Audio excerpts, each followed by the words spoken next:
आप अभी सुन रही हैं डीजे संतोष राज की चैनल से।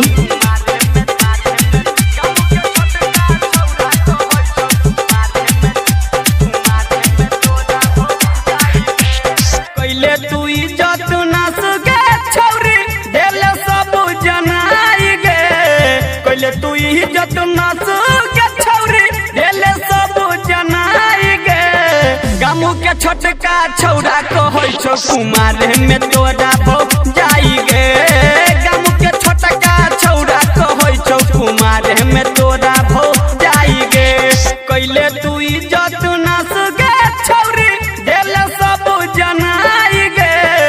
कैले तू इज्जत नास गे छौरी देले सब जनाई गे।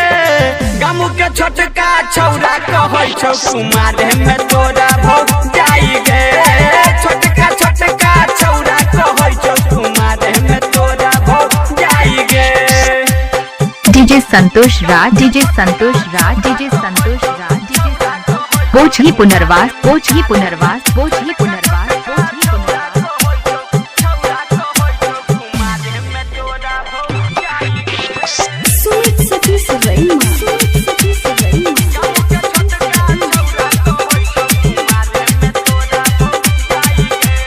अलिए गलिए घूमै छ रोजे लागो नहीं शरम गे।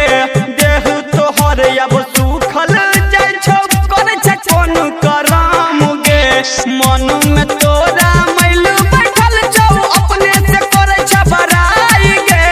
मन में तोरा मैल बैठल छौ अपने से करे छ बड़ाई गे।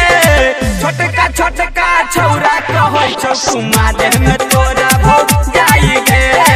गामू के छोटका छौरा कहै छौ कुमार में तोरा भौ जाई गे।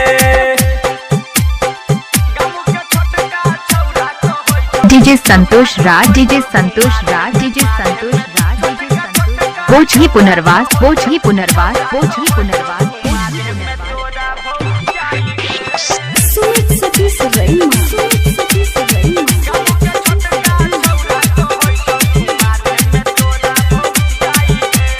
गिरल छ नीचे गिर जेबे एक दिन सबके नजर से।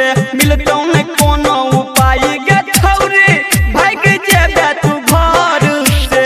राइटर हर भजन कृष्णा कन्हैया दै छ तोरा समझाई गे।